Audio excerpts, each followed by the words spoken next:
Well, my purpose has to do with the fact that in addition to structural damage and organ disease as causes of pain and illness, there is also pain and illness caused by the brain. The brain can generate symptoms in the body anywhere from head to toe, literally migraines, pain in the spine, um, fibromyalgia, irritable bowel, chronic fatigue, long COVID, certain kinds of rashes, pelvic pain, joint pain. Um, the list just goes on and on. And it Right. affects approximately 1 in 4 adults and 40% of people that visit a physician. But unfortunately, most healthcare professionals have not had formal training in how to diagnose and treat it. So, my Mhm. organization website, symptomatic.me, is engaged in educating healthcare professionals and the public so that these concepts become common knowledge because we can diagnose and treat this condition every bit as successfully as any other form of illness if you know what to look for. Um, I got into this because of one patient whom I met in the 8th year of my formal training. Did not know the first thing about how to diagnose and treat this person. She had severe constipation, one bowel movement per month, despite taking 4 different laxatives every day at double the recommended doses. All of her tests were normal, but it turned out that she had a significant stress in her life that she was coping with and had been for Mhm. years. And we identified that, and the psychiatrist that became my mentor cured this patient in less than 3 months with Wow. weekly counseling sessions. I just thought that was incredible. I mean, here I This is was amazing. Yeah. 8 years into my training, and nobody had ever mentioned that such a thing was possible, that you could alleviate a serious physical condition just by talking to somebody. So, she became my mentor. She taught me her framework. And I ended up using this not for the handful of patients that I anticipated, but for thousands.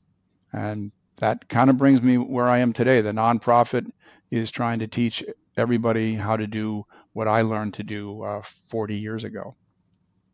I mean, Wow. that's amazing work, and it's an amazing story of how you started into this journey, and it goes to show that like physicians do need to know more than just their own field. They need to know also they need to understand what affects the brain as well. And this goes to my question on do you think that in general medicine should also future physicians or doctors be trained in this field? Like, should it be implemented into the education system for medicine, where so that Yeah, absolutely. I mean, I was trained very traditional Western style of training that, organs and structures are responsible for pain and illness. And there's this whole other universe of causes of this that I was not trained to diagnose or treat and had to learn it independently, as many of my colleagues did in their own careers. But some of them, when they were well into their middle of their careers before they found out about this and learned how to diagnose it. So, yes, um, medical clinicians, but also mental health professionals, because this is an area of overlap. And Mhm. many mental health professionals are very reluctant to engage with people who are physically ill as opposed to having a mental health problem. But this form of illness is a form of communication from a mind that is in a state of distress about something. And if the mental health professional is able to read those signs and interpret those communications that are coming out in the form of pain or illness, they're going to be much more effective as mental health professionals. So, all healthcare professionals need to learn this. The public needs to learn this because it is just so widely prevalent. We just did a national survey where we asked people, do you have pain or illness? And if you do, does it have a good explanation? And about 25% of the general public has pain or illness that does not have Oof. a Oh good wow. explanation. And then there's another group that is not improving with medical treatment as their doctor anticipated. And a lot of those people also, the reason they're not getting better with medications or injections or surgery or some other form of invasive treatment is that the problem is not in the body. The problem is in the mind being generating these symptoms. So that was almost 25% of the population, the group that has pain or illness.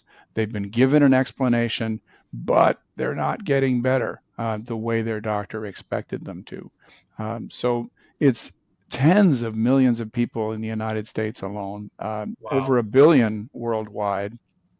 So yes, it's finally getting recognized that this needs to be part of routine training. I've been teaching at my medical school for several years now. I've been teaching physician assistant students, internal medicine residents.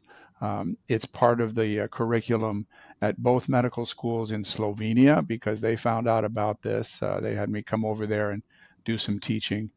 So it's getting more and more recognized because there's research now. In the last 5 years, we've had gold standard randomized controlled trials showing the new form of treatment for this and comparing it with older forms of treatment.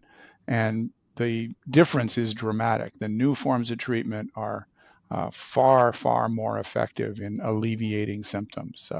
And we can, go into some of the details of that later if you want. But studies from across North America now at leading research centers are confirming that this approach